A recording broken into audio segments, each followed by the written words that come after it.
All right, so for today's 10 good minutes, I wanted to talk to you today about this idea I was thinking of, I think it was yesterday, the day before, but anyway, I'm entitling this one, To Sort or Not to Sort? That is the question. It occurs to me that all of us possess a power or a capacity to sort. In fact, we sort all the time with almost everything that we do. And you can kind of distill this idea down into a kind of A/B testing. We're constantly A/B testing, and we do this for the small things, and ultimately those small things are oriented toward and oriented by the goals that we have. And sometimes we have clear goals, goals that are clear to ourselves, and sometimes they're unclear to us, right? So I think we can talk about these goals as conscious or unconscious goals, and goals that you are in control of, and goals that you are not in control of. And I want you to think of those things as the determinants of how you go about doing your sorting. And well, you can then ask the question, well, I mean, how can I be unaware of how I am sorting? And my sort of quip to that is like, have you looked around, right? And of course, hovering in the background of all this stuff is Rene Girard's notion of mimetic desire, but I want to hold off on getting there for a minute. And when I think about my students, when I think about my friends, I am often sort of compelled to ask the question, how conscious are you of the sorting mechanism that you are approaching the world with? Do I choose, this or that? And then how does that notion of of sort of known goals, which then beget a kind of known sorting mechanism? And this is one of those things that's really easy to see with other people, but really difficult to see in yourself, right? And that is because the sorting mechanism, which is in part determined by a goal that is conscious or unconscious, we have kind of these default settings. And my question that I think is an important one, a question I think everybody should ask is, are you in control of your sorting mechanism? Do you know what your defaults are? Can you change those defaults? Which I think is a real question. I think you can, but I think it's one worth exploring a little bit more.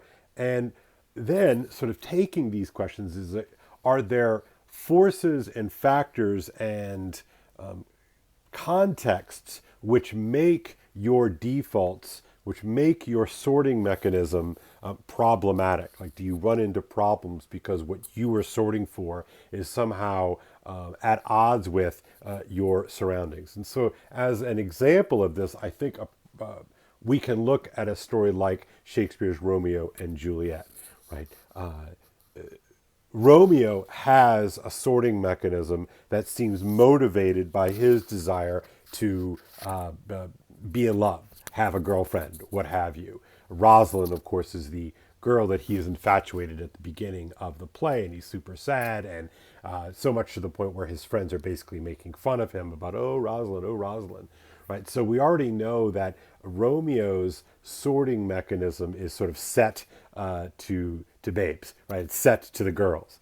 Now, Juliet is an interesting situation because she has a sorting mechanism that is not explicitly tuned or determined by her desire to meet her mate. And if you remember in the very opening scene in which we see her, her mother awkwardly approaches her and asks her if she will agree to how do I say this?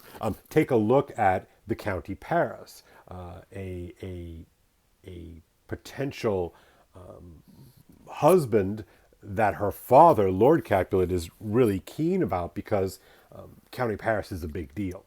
Right? So but in addition to the parents, in addition to their, and she basically says, "Look, I'll take a look if that's what you want me to do, but honestly, I'm kind of fine how I am." Is her response. So soon they go to the party, and of course, famously, Romeo sees Juliet, Juliet sees Romeo, and the rest of the play kind of unfolds as in such a way that would suggest that Romeo and Juliet's sorting mechanism is hijacked in a way by something else. And I believe in their love, so I'm a Romeo and Juliet believer. And so I think that they each recognize something true and beautiful and good in the other. And so their sorting mechanism, so Juliet sort of had hers turned off, Romeo's had his tuned and turned on to somebody else, Rosalind. And so both of them are kind of surprised by this introduction of somebody new. But the problem is she's a Capulet and he is a Romeo. So the arena in which they find themselves in, their sorting mechanisms run up against something larger. And if you recall, too, the nurse at some point tries to talk Juliet out of this because she's like, "Oh, come on," and Juliet kind of looks at her straight in the face and says, "Look, I'm no fool here. This is real." And everything in the play points to her sorting mechanism as being legitimate, and I think Romeo's too. But for us, we can kind of ask the question, well, why do we sort in the way that we sort? Why do we like A rather than B? Why are we gravitating toward B rather than A? And I wonder how much we are conscious and aware of these sorts of things. What do you have your sort set to? Now, I think in part, our sorting mechanisms are given to a point, but not, I wouldn't say genetically.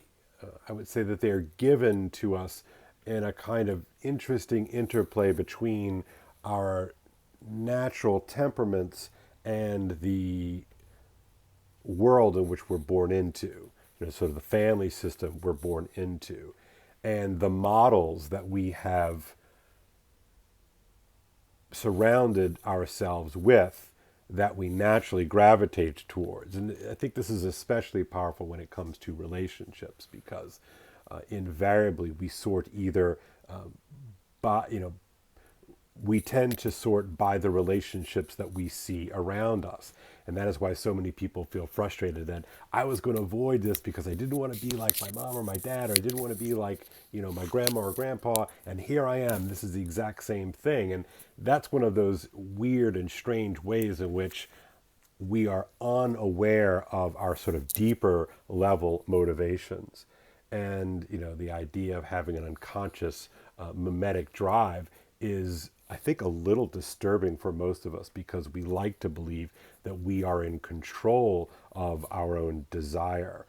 Now, that being said, I also believe that you can recondition yourself to orient your sorting mechanism in different ways. So